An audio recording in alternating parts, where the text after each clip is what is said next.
Jangan kemudian terlalu antusias, terlalu semangat membuat channel, main upload ya terus ya. Akhirnya ya yang terjadi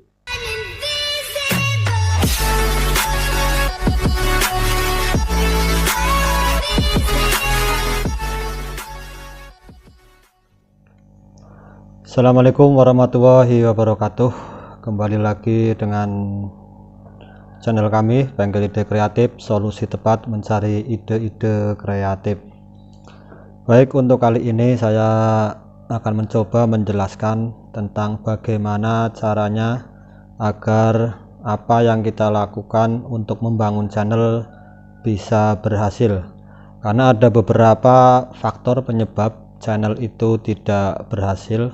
Salah satunya adalah adanya spam ya, ataupun pelanggaran di dalam komunitas panduan YouTube ya.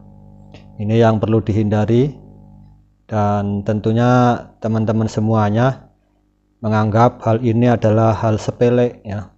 Hal sepele, hal kecil, tapi bisa berdampak rugi ya. Ruginya kita sudah membuat video, edit, kemudian membuat konten yang sedemikian rupa, tapi ternyata setelah diupload banyak pelanggaran yang menyebabkan nanti pada monetisasi tidak berlaku. Oke, sebelum itu silahkan yang belum subscribe dulu, tombolnya ada di bawah, agar Anda mendapatkan pemberitahuan awal untuk video yang kami upload. Silahkan untuk tombol lonceng diaktifkan semuanya, dan yang mau memberikan saran, kritik, silahkan tulis di komen ya. Insya Allah akan saya tanggapi dan akan saya respon.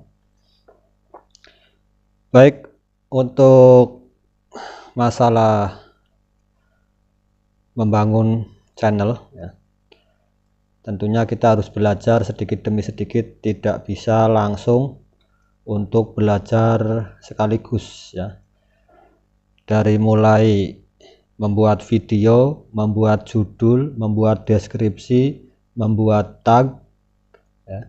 Kemudian bagaimana caranya agar channel yang kita bangun itu subscribe-nya juga berimbang dengan jumlah viewer ya. Tentunya ini menjadi satu pemikiran agar bisa baik ya konten yang kita bangun. Coba saja teman-teman perhatikan konten-konten yang sudah terkenal ya dan memiliki banyak subscribe, memiliki sekali upload itu jam tayangnya bisa langsung banyak. Ini channel besar. Coba dilihat dari mulai video, tampilan video, kemudian cara membuat judul, kemudian dilihat juga teman-teman deskripsinya, cara membuat deskripsi ya. Kemudian bisa diperhatikan berapa kali upload dalam satu minggu atau mungkin dalam satu hari ya.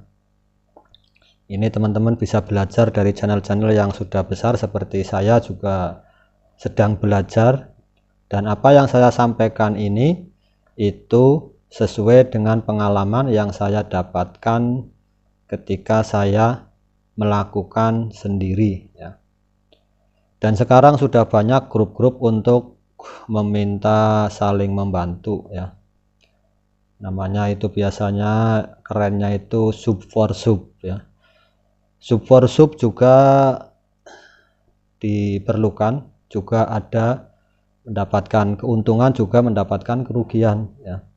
Kalau kita bisa ya, kalau kita bisa menangani itu maka ya beruntung, tapi kalau tidak bisa untuk menyesuaikan pedoman komunitas yang sudah ditentukan oleh YouTube, maka usaha kita akan sia-sia. Ini saya contohkan saja, saya juga pernah melakukan sub for sub, dan saya sama sekali tidak tahu bagaimana caranya ya. Pada saat link itu kita sebar ya, kemudian ditanggapi ya, kunjungan balik apa yang terjadi? Yang terjadi ini saya contohkan gambarnya ini seperti yang sebelah saya ini ya. Tampilannya seperti ini. Grafik dalam analisis YT-nya ya. YT Studio-nya ini ada yang naik, ada yang turun sampai minus ya. Turun sampai bawah. Kemudian saya mencoba untuk menganalisa ya. Ternyata pada analisis bagian subscriber itu grafiknya menurun ke arah bawah dengan jumlah minus ya. Itu bisa dikarenakan ada yang unsub ya. Jadi sudah subscribe ya, sudah subscribe tapi subscribe-nya itu dicabut ya atau ditekan sehingga menjadi disubscribe ya, atau bahasa awamnya unsub ya. Ini yang menyebabkan grafik menjadi turun alias subscribe-nya hilang ya. Kemudian bagaimana cara untuk menghindari itu ya? Itu kan berarti rugi ya, rugi satu, rugi waktu membuat video, rugi modal yang sudah dikeluarkan, rugi ya termasuk paketan. Kalau memang menggunakan paket data wifi pun sama ya, bayar. Untuk menghindari itu bagaimana caranya? Yang pertama yang dilakukan ya, walaupun toh bisa dikatakan sub for sub tapi aman. Bagaimana caranya? Yang pertama, ketika Anda nonton ya, channel teman Anda sendiri ya, atau channel orang lain, itu begitu dibuka channelnya ya, itu disimak dulu beberapa detik ya, beberapa detik disimak ya.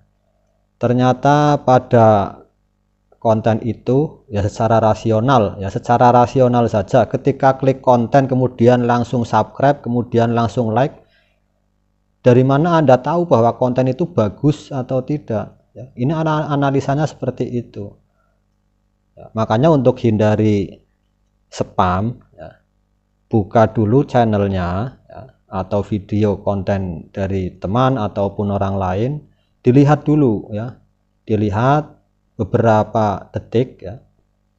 Kemudian kalau sudah terlihat beberapa detik baru di like ya, di like ya. Setelah like kemudian coba amati konten yang dibawakan dalam channel itu apa. Kemudian baru komen ya. Komen di bawahnya sesuai dengan video, tampilan video yang disajikan ya. Jangan kemudian komen minta dikunjungi balik, kemudian minta subscribe balik ya, kemudian apalagi menyebarkan, memasukkan link ke dalam komen, itu tidak berlaku ya. Silakan komen saja wajarnya ya. Karena yang jelas setiap channel ya, yang komen di bawah video itu tentunya minta dikunjungi balik ya. Khususnya bagi teman-teman pemula ya. Kalau sudah senior ya memang sudah ahlinya mantap ya. Ini ya yang perlu jadi catatan untuk teman-teman yang masih baru bergerak ya, seperti saya ya, merangkak untuk membangun satu channel agar lebih baik ya. Setelah komen ya, diusahakan jangan langsung subscribe ya, jangan langsung subscribe, tapi subscribe-nya itu menjelang menit-menit akhir ya, baru di subscribe ya. Ini catatan ya, kenapa Anda lihat notifikasi di situ. Contoh ya, notifikasi punya saya ini ya, notifikasi punya saya lihat notifikasinya banyaknya itu komentar ya, tapi tidak ada keterangan channel ini sudah subscribe atau subscribe baru dari channel siapa ya. Ini tidak ada, adanya hanya komentar. Saya analisa ternyata ya, subscribe-nya itu dilakukan sebelum komen ya, subscribe-nya dilakukan sebelum komen, sehingga tidak tertera pada notifikasi subscribe baru dari channel ini. Yang ada hanya jejak komen ya. Ini yang perlu diperhatikan. Kemudian setelah subscribe ya,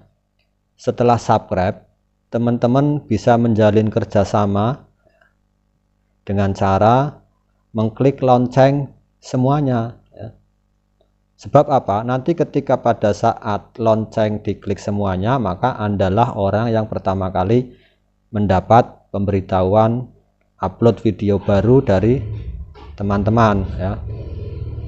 Itu teman-teman kenapa kita sering terlambat untuk mengejar jam tayang, ataupun usaha kita untuk membangun channel itu sia-sia ya, karena itu tadi tidak memperhatikan kriteria atau kategori yang dimasukkan pada spam ya. Hal ini sudah saya buktikan sendiri ya, sudah saya pelajari satu demi satu ya. Nanti kita akan bahas yang berikutnya. Yang penting teman-teman yang belum klik tombol lonceng, silahkan klik tombol lonceng untuk semua agar Anda mendapatkan pemberitahuan terbaru tentang video-video yang saya upload ya. Ini terima kasih dari saya, mudah-mudahan bisa bermanfaat dan saling belajar bersama. Ini caranya pelan-pelan, satu bab dulu, satu dihafalkan dulu.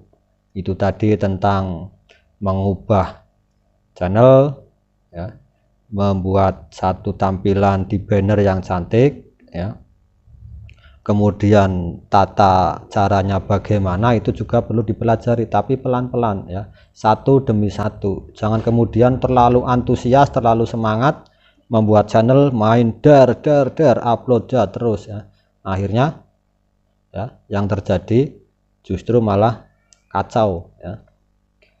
Itu teman-teman semuanya. Nah, lain waktu kita sambung lagi dengan bab-bab berikutnya. Dari saya cukup sekian. Assalamualaikum warahmatullahi wabarakatuh.